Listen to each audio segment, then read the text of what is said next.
What's up? Welcome back to my channel, Automatic Works. So,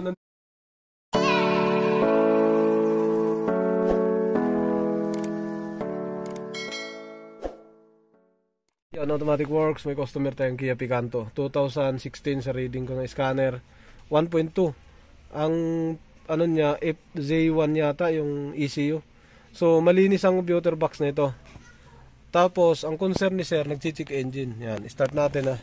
Kasi tinanggal ko yung ano, nag-check engine. So scan natin yan kung ano fault code. Yan, automatic siya mga sir. Yan, kasi nakapagpalit na si sir ng throttle body. Nagpalit na siya noon. Tapos tiningnan namin kasi akala namin throttle body kasi may fault code yan, no? Performance range ang fault code niya. Tingnan natin kung ganun din uli yung dati niyang fault code.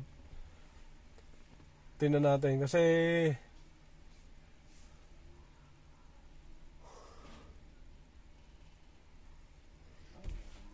yan na. Ayan. Nag-scan pa lang.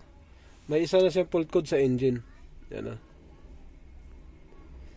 Lagi ako na-encounter na ito ng mga fault code na throttle performance range sa Picanto na 2018 permission. Pero sa ganito bihira. Baka isa lang, baka ito lang. So maliban lang siguro pag napakadumi o di kaya sira o nabaha yung throttle body. Kasi ito, binuksan ko ng throttle body nito, sobrang linis. Wala akong iba nakitang nakitang mga ano. Nung una may mga ribaba pero parang hindi ganun ka ano yun para magkaroon siya ng damage. So nalinis ko na lahat yun. Halos wala nang ano doon. Tingnan lang natin yan yung fault code niya mga sir. Scan. Basahin natin. Baka performance range yan. Pag yun ay performance range, so madumi yung throttle body. Yan. Trouble code. Read trouble code. Yan o. Throttle position sensor 1 signal circuit range performance yan, no? Performance tsaka circuit range signal, diyan tayo magbabase. Dalawa yan, or yun ay or performance. So naka-check engine. Ngayon start natin. Start. Umandar siya, namatay ang check engine. Pero may fault code kanina nung in-scan ko, naka-check engine lang yan. Rev natin. Ayun. Namatay. So namamatay tapos bumabalik. Yan ang sistema niya. Minsan magpapakita na lang kusa. Ayan, start. Ayan. So may revolution naman. Ikaw nga ng customer, pagka nag-check engine siya, mukha nito, may fault code, nawawala din to yung fault code niya. Tapos yung check engine nawawala rin, namamatay. Pero bumabalik lang din. Ngayon nakita ko dito, hindi umaangat yung ito kasi yung apak na to, baka sumagad. Yan, sakto lang, baka sumagad na yan sa ilalim, yun, no? Oh, sagad na sa flooring, oh, sagad na rin sa gilid, yan, oh, sakto na, oh. Oh, yan, oh, yung pinakadulo. Pwedeng mating ito, baka kumalso. So tinanggal namin yung mating. Sagad na talaga siya, sakto, oh, sa plastic. Yan, oh. Oh. Dito tayo sa harap. Ikaw dito, Trek. Dito kasi nakita ko may dumi ng kaunti, lilinisan ko na sana. Pinapaapak ko yung ano kasama ko sa throttle body. Apakan mo nga, sagad mo. Apak sagad. Yan yung pinakasagad niya, oh. Nakatabingi. Dapat kalahati talaga yan. Nakagitna yan, yung open. Full throttle. Hindi siya naka full throttle. Maaari ito pag nanakbo ka, mag performance range talaga yan. Pagka ganyan, hindi siya bumukas. Kapiraso lang. Bitaw mo. Pag mabilis takbo mo niyan, tapos dagdag ka ng throttle kasi gusto mong mabilis, hindi siya magpo-pull. Sige, todo mo apak. O, wala, oh. Sagad na yan, di ba? Nakasagad na yan. So, lilinisin ko sana kasi may kaunting dumi. Natanggal na ngayon dumi, oh. Kaso hindi kasi pwedeng magiging dahilan yon. So, kung wiring sa manasira, circuit A. Circuit A yung circuit high, circuit A yun ang mangyayari. Tapos sa ECU, ganun din. Wala eh, performance pa rin. Ngayon, bitawan mo. Tingnan natin dito sa ilalim. So, kailangan natin mag-investiga. Dito tayo. Yan. Kuhanin mo yung LED natin na ilaw. Dito sa ilalim, ito, inapakan na natin kanina. Nakita nyo. Yan o, yung throttle. pedal. Yan. Pag inapakan natin, sagad. Oh. Tama na siya sa plastic, oh. Sagad na. Ang napansin ko dito, tumatama nga siya.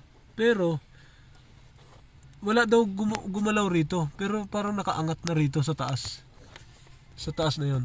Sa likod nito may tornilyong isa. Sa likod nito may tornilyong isa. Yan, oh.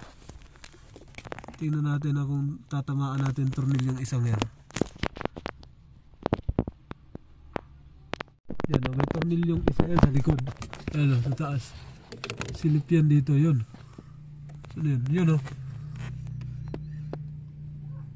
Ay, labas, tornilyo. Ayan. Saan yun? Tumama. Yun, oh. May tornilyong isa yan, oh. Pero wala. Ayan, nakabilog. Ayan, oh. Tornilyo yan, eh. Pero wala siya. Ang throttle body din, sir, parang nakaangat na. Yan, oh. Nakaangat na dun sa ilalim, oh. Oh. Angat na. Yun. Yun, oh, may tornilyo yan, nakaangat na siya, oh. Kung nakita nyo. Ayan, angat na siya, oh. Dapat nakalapat yan. Nawala ang tornilyo, oh. Nawala ang tornilyo sa likod. Yan, oh, isa. Oh, wala nang laman. Diretso yan dito sa throttle body, sa baba. Yan, oh, katapat niya dyan. Tapat ng tornilyo din. Yan. Okay, yan, kung nakita nyo. Yan, yan ang nagiging issue niya. Ngayon, isasalpak natin yan kasi ang tagal na niyang problema to. Pabalik-balik na lang sira na to. Okay, tingnan natin. Buksan natin yan ngayon.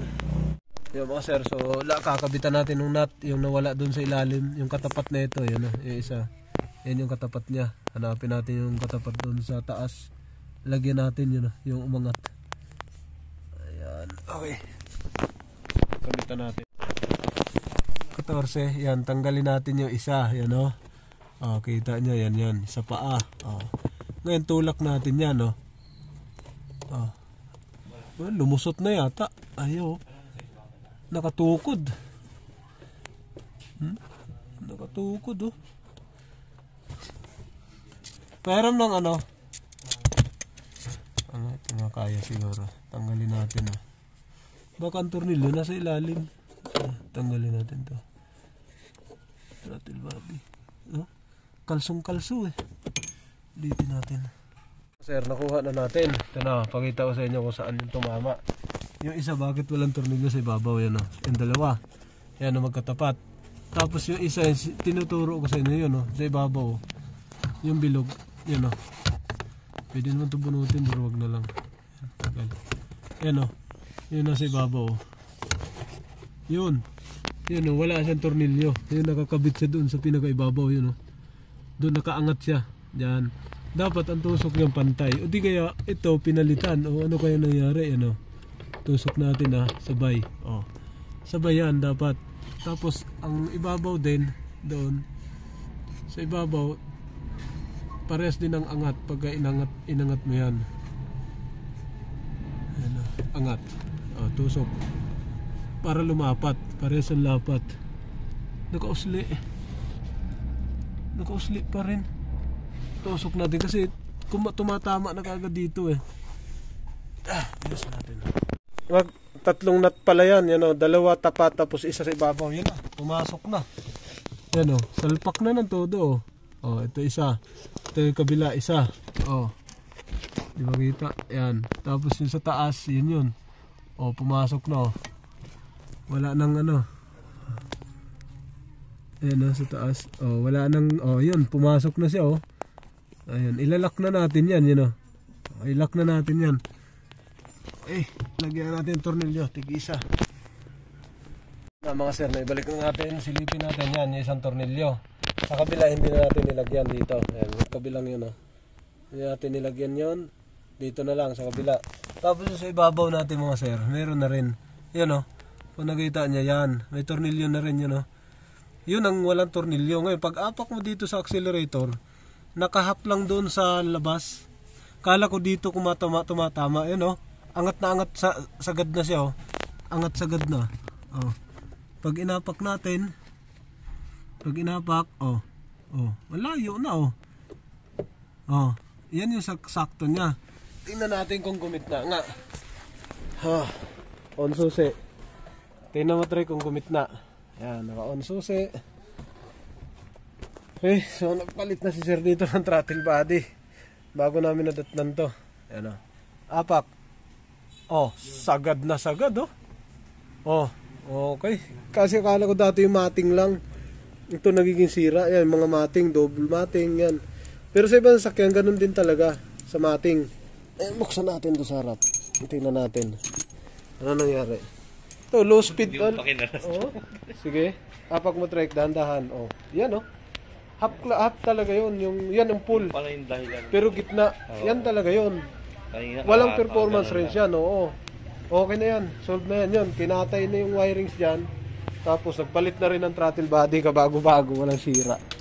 Okay na. Balikan natin to. Nilinis ko. Tingnan ko. Tingnan ko. Wala rin namang problema yan. Okay na. Yo, what's up? Welcome back to my channel, Automatic Works. So,